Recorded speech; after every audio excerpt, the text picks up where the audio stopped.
I'm from Ontario. Apologies for this being rather long. Stay up super late, for 7-year-olds. Watching horror movies like grownups.gif. We start, as kids do, telling ghost stories. Run out of ones that we've heard of, so we start making some up. Tell him one about a man who stalks the woods around where we live. 2 of us live only a few kilometers apart. He doesn't age, and can pass through shadows. Been around since Injun times. Feeds on lone hikers now, used to slaughter small native tribes.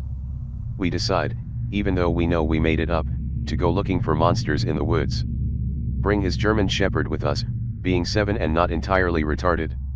Get about 2 kilometers from his actual backyard, we're starting to get really in the woods. Dog starts whining, turns back. Kinda weird, that dog's fearless. Keep going for a bit. Flashlights start flickering. Loud crashing sounds. Slightly poop pants.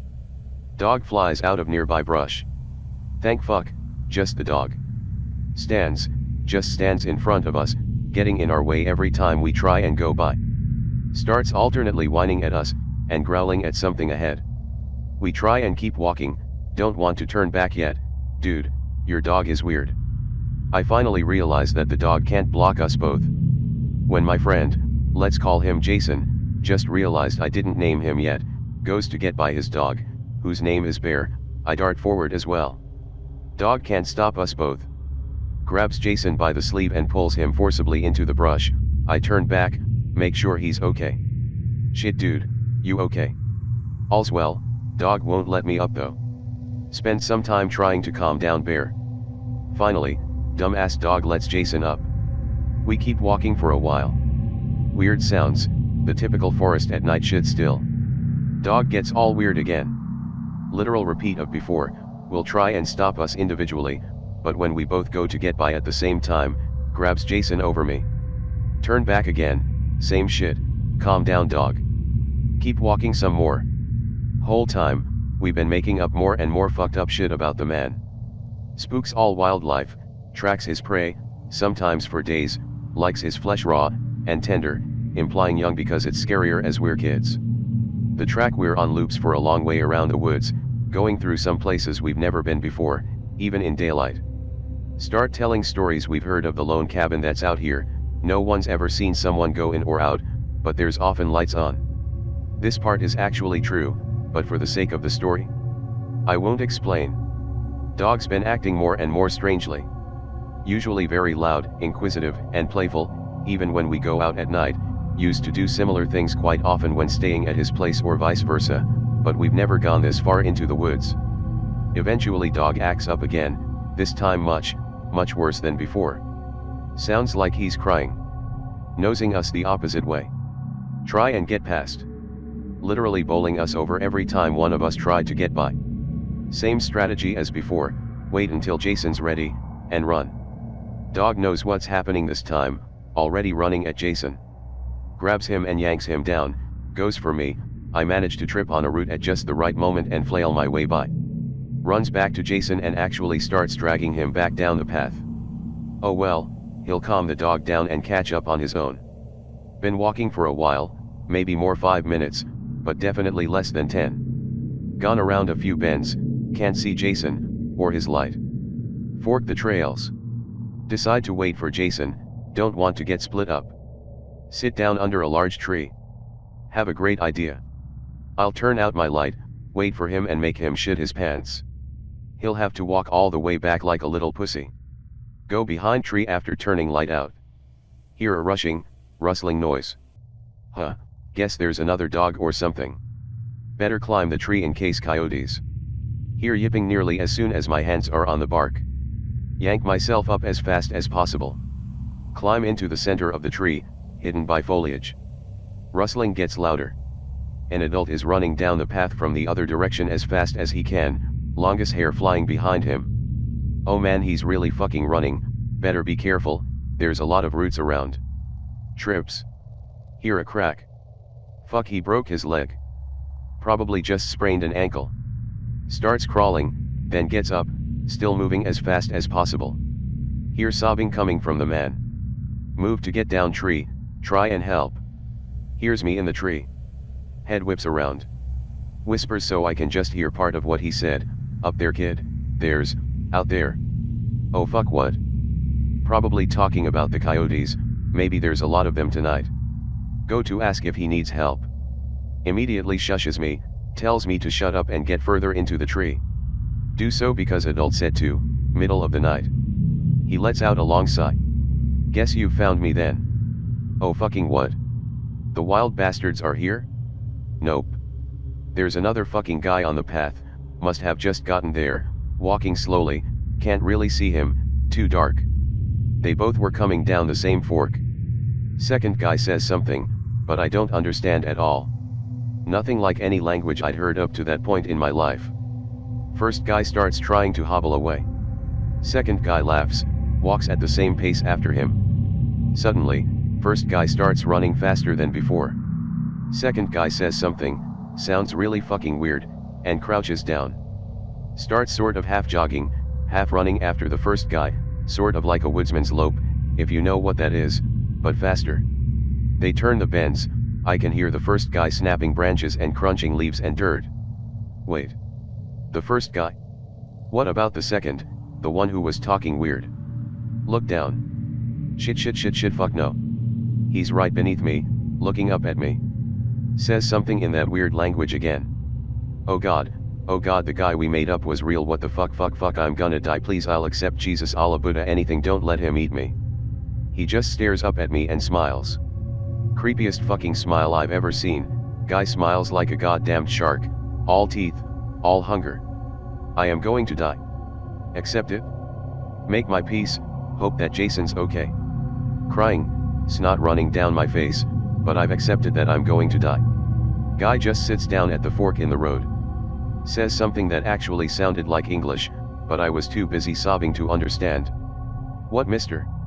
Try to contain my tears of impending death to hear the man, the last words I might hear, but miss the first part anyway. Guy's voice was like a rusty razor, all rough and raw, but it still was sharp somehow, so it was hard to understand. Down here, young, ling or thing, couldn't be sure, not hunting for babes. Tonight.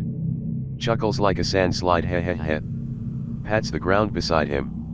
No way, I've seen enough movies, read enough fairy tales, he's going to kill me anyway. He gets mad. Get down here, or you'll be caught and eaten.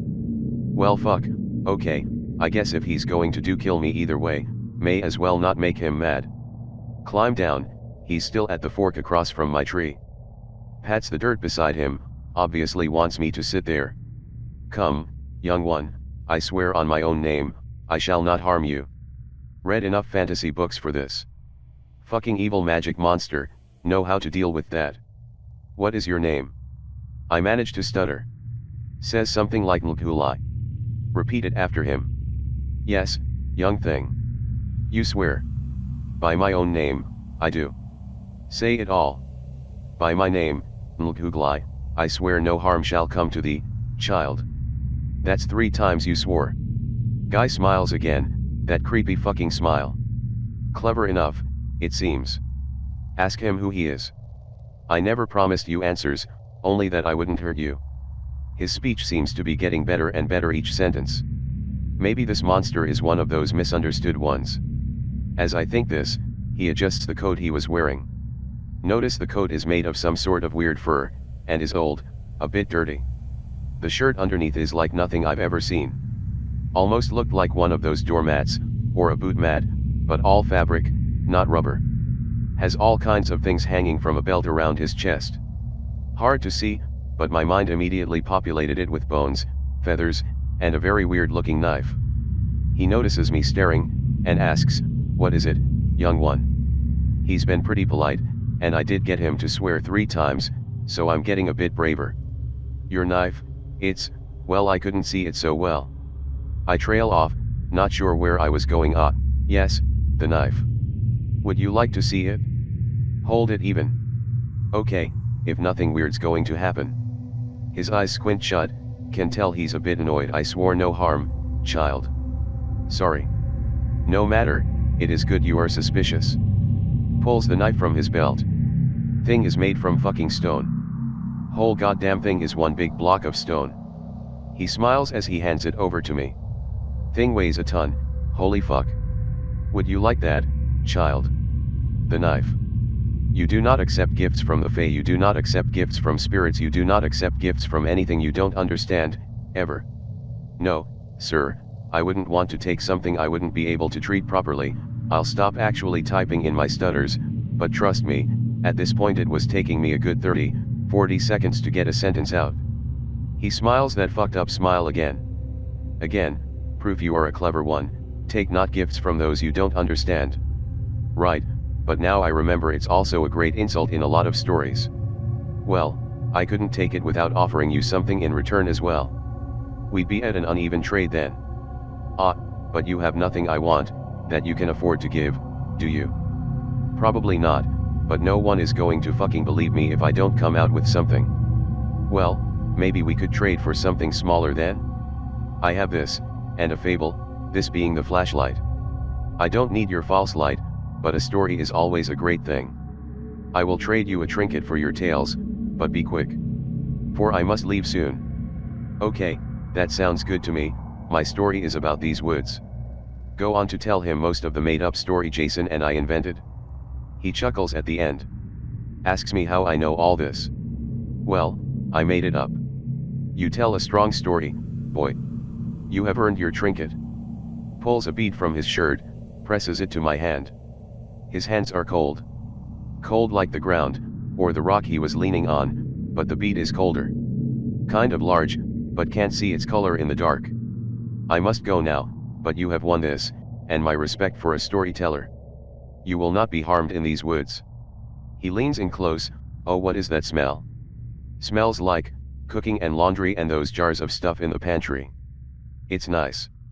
Suddenly, it's bright, really, really bright. Middle of the day bright.